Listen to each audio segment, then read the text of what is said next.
اسلام سے پہلے جب اسلام آیا تو انسیسٹ پہ کیا کہتا ہے اسلام؟ پروفیٹ صلی اللہ علیہ وسلم سے پہلے جو انسیسٹ کا معاملہ ہے تو دیکھیں دو طرح، انسیسٹ میں بھی دو چیزیں ہیں، دو طرح کے ہیں.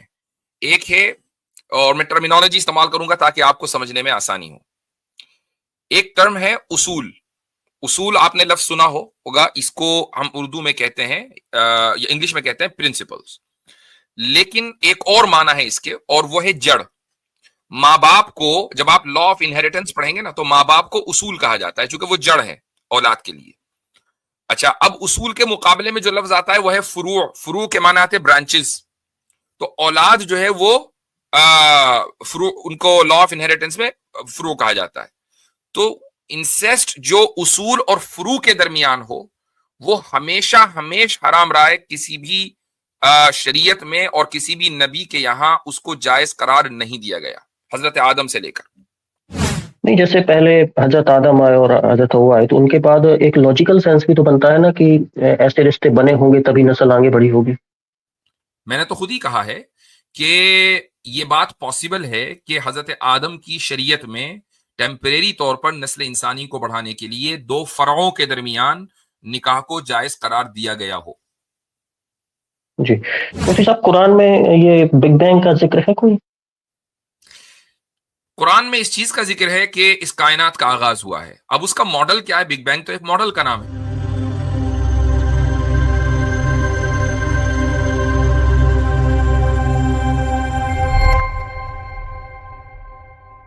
ایکس. السلام مفتی صاحب. سلام. جی ہاں، کیسے ہیں آپ؟ الحمدللہ. آپ مجھے لگتا ہے بورڈ. ایک بات، ان کا زبردست لک ہے، ہر ایک سٹریم میں پہلے ہوتے ہیں. ہاں یہ تو بات ہے. یہ ہمیں بھی بتائیں کیونکہ ہم جب نکل جاتے ہیں تو داخل نہیں ہو پاتے. ہاں بالکل. نہیں مفتی صاحب، اور مجھے لگ رہا ہے آپ لوگ بھی بور نہ ہو گئے ہو، لیکن کیا ہوتا ہے نا جب ایک آدمی حق کا طلبگار ہوتا ہے تو وہ بار بار چاہتا ہے. نہیں ایسا نہیں ہے، ماشاء اللہ. ہم بیٹھے ہی ہیں ہم گفتگو کرنے کے لیے، اور چونکہ آپ جی سے جو ڈائلاگ ہوتا ہے وہ تمیز کے دائرے میں ہوتا ہے، اچھا ہوتا ہے، تو اس لیے آپ یہ مت سوچیں. جی ہاں. جی، تو پہلے میں بتا دوں مفتی صاحب کہ ایک ٹاپک پہ میں کافی 6 مہینے سے قریب ریسرچ کر رہا ہوں اور کوشچن تیار کر رہا ہوں، لیکن وہ آج میں نہیں کروں گا. آپ سے اجازت لوں گا کیول جب اگلی اسٹریم آپ کی ہوگی رمضان کے بعد. اور ویسے بھی رمضان میں وہ کوشچن میں کرتا نہیں اگر کرتے بھی آپ، کیونکہ وہ کوشچن ہی ایسا ہے کہ اتنی عظیم شخصیت پہ ایسے سوال کرنا، حالانکہ ورڈ گستاخی والے نہیں ہیں لیکن پھر بھی مجھے لگتا ہے کہ وہ صحیح نہیں ہوتے. آپ نے وہ ایڈریس کیا ہے ایسا نہیں ہے، لیکن مجھے لگتا نہیں ہے کہ اس میں وہ والے سوال آپ آئے ہیں جو میرے پاس ہیں. وہ وہی ہے میری 4 کچھ شادیوں پہ پروفیٹ محمد صاحب کی، اس پہ جی. میرے نئے اعتراضات ہیں، تو اس سے مجھے لگتا ہے آپ کے بھی کچھ سوال مل جائیں گے آپ کو نئے. تو رمضان کے بعد اگر آپ تھوڑا سمے لگے گا اس میں، اگر آپ ٹائم دے دیں تو ضرور. وہ. جی تو اگلی بار میں آؤں گا، لیکن ابھی میں چھوٹے سوال کر لوں. مفتی صاحب، یہ اسلام سے پہلے جب اسلام آیا تو انسیسٹ پہ کیا کہتا ہے اسلام؟ دیکھیں، اسلام سے پہلے جب دوبارہ الفاظ صحیح کریں تاکہ ہم نہیں، پروفیٹ محمد صاحب سے پہلے. پروفیٹ صلی اللہ علیہ وسلم سے پہلے جو انسیسٹ کا معاملہ ہے تو دیکھیں دو طرح، انسیسٹ میں بھی دو چیزیں ہیں، دو طرح کے ہیں. ایک ہے، اور میں ٹرمینالوجی استعمال کروں گا تاکہ آپ کو سمجھنے میں آسانی ہو. ایک ٹرم ہے اصول. اصول آپ نے لفظ سنا ہوگا، اس کو ہم اردو میں کہتے ہیں یا انگلش میں کہتے ہیں پرنسپلز. لیکن ایک اور معنی ہے اس کے، اور وہ ہے جڑ.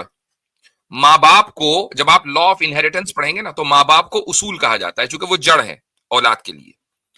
اچھا، اب اصول کے مقابلے میں جو لفظ آتا ہے وہ ہے فروع. فروع کے معنی آتے ہیں برانچز. تو اولاد جو ہے وہ فروع، ان کو لا آف انہیریٹنس میں فروع کہا جاتا ہے. تو انسیسٹ جو اصول اور فروع کے درمیان ہو وہ ہمیشہ حرام رائے، کسی بھی شریعت میں اور کسی بھی نبی کے یہاں اس کو جائز قرار نہیں دیا گیا، حضرت آدم سے لے کر. اور اسی لیے وہ فطرت انسانی کے بھی خلاف ہے. اچھا، اب ایک دوسرا ایشو ہے اور وہ یہ ہے کہ دو فروع کے درمیان انسیسٹ، دو فروع یعنی ماں باپ کی جو اولاد ہے ان کے درمیان، جس کو ہم بھائی بہن کہہ لیں یا سوتیلے بھائی بہن کہہ لیں یا کزنس کہہ لیں، یہ سارے کے سارے فروع میں آتے ہیں. ان میں ویریشن ہوا ہے. مثلا آپ اسلام میں دیکھ لیں کزن میرج بالکل جائز ہے، لیکن بہت سے ریلیجنز میں جائز نہیں ہے. مثلا ہندوؤں کے یہاں کزن میرج نہیں ہے. حالانکہ اب آپ یہ کہیں کہ بھائی یعنی ہندو جو ہے وہ مسلمانوں پر اعتراض کرتے ہیں کہ یار یہ اپنے کزن سے ہی نکاح کر لیتے ہیں، یہ تو خونی رشتہ داروں سے نکاح کرنا ہوا، بلڈ ریلیٹیو سے. تو ہم یہ کہتے ہیں کہ یہ دراصل آپس میں ان کا جو تعلق ہے یہ فرعی تعلق ہے. یہ جو کزنز ایک دوسرے سے ریلیٹ کرتے ہیں یہ فرع ہے. کس کی؟ جو اصل الاصول دادا یہ وہاں ملتے ہیں، یا نانا وہاں ملتے ہیں، نانا نانی دادا دادی میں ملتے ہیں، تو لیکن یہ فروع ہیں، ان میں آپس میں نکاح ہو سکتا ہے. تو ایسے ہی حضرت آدم علیہ الصلوۃ والسلام کی شریعت میں یہ پاسبل ہے. ہم یہ نہیں کہہ رہے ہیں کہ اس بات کا یہ بات طے ہو چکی ہے، یہ پاسبل ہے کہ نسل انسانی کو چلانے کی حکمت کی وجہ سے ٹیمپریریلی دو فرعوں میں نکاح کو جائز قرار دے دیا گیا ہو. جی نہیں، جو مفتی صاحب سورہ نساء کی آیت ہے 23، اس میں جو حرام عورتوں کا ذکر کیا گیا ہے، ماں بہنیں اور باقی بھی ہیں، جی اس میں لاسٹ میں ایک ورڈ لکھا ہے کہ جو پہلے ہو چکا وہ ہو چکا. تو اس کا کیا یہ مطلب نہیں ہے کہ بھائی بہنوں نے آپس میں انسسٹ کیا ہوگا؟ جو پہلے ہو چکا وہ ہو چکا. سورہ نساء میں سورہ نساء 23. جی جی جی جی ایک منٹ رکیے، میں پہنچتا ہوں وہیں پر. انڈیکس 5 جی ہاں. وَأَن تَجْمَعُوا بَيْنَ الْأُخْتَيْنِ إِلَّا مَا قَدْ سَلَفَ. یہ آپ ترجمہ کر رہے ہیں کہ جو پہلے ہو چکا وہ ہو چکا. رک جائیں میں اس کا ترجمہ بھی کھول لوں تاکہ بات بالکل واضح ہو جائے. آپ نے آیت نمبر کون سی بتائی تھی؟ 23. 23. اچھا جی ہاں. تو اب اس میں یہ ہے کہ تم دو بہنوں کو ایک ساتھ نکاح میں جمع، اور یہ بات بھی حرام ہے کہ تم دو بہنوں کو ایک ساتھ نکاح میں جمع کرو، البتہ جو کچھ پہلے ہو چکا وہ ہو چکا، بے شک اللہ بہت معاف کرنے والا بڑا مہربان ہے. اچھا یہ جو بات ہے وہ اس کا تعلق اگلی آیت سے، یعنی اللہ تعالیٰ معاف کرنے والا ہے. اگر تم نے اس سے پہلے کوئی اس طرح کی بات کی ہے کہ تم نے مثلا دو بہنوں کو ایک ساتھ نکاح میں جمع کر لیا، تو اسلام میں چونکہ دو بہنوں کے ساتھ ایک ساتھ نکاح کرنا یہ بھی حرام ہے. یا اسی طریقے سے خالہ بھانجی یا پھوپھی بھتیجی کو ایک ساتھ نکاح کرنا ان کے ساتھ یہ بھی حرام ہے. تو اگر کسی شخص نے یہ کر رکھا تھا تو اس کو ایک تو ایک حکم دیا گیا کہ فوراً اس کو چھوڑے، یعنی ایک کو پک کرے اور دوسرے کو چھوڑ دے، جمع نہیں کیا جا سکتا. اور یہ کہ جو ہوا سو ہوا، اللہ تعالیٰ معاف کرنے والا ہے چونکہ اس وقت تک کے حکم نازل نہیں ہوا تھا، واضح ہدایت نہیں آئی تھی. جی اس کا اور مطلب ایک یہ نہیں مفتی ہے صاحب، کہ پرانی شریعتوں میں ضروری طور پر یہ چیز جائز ہوگی.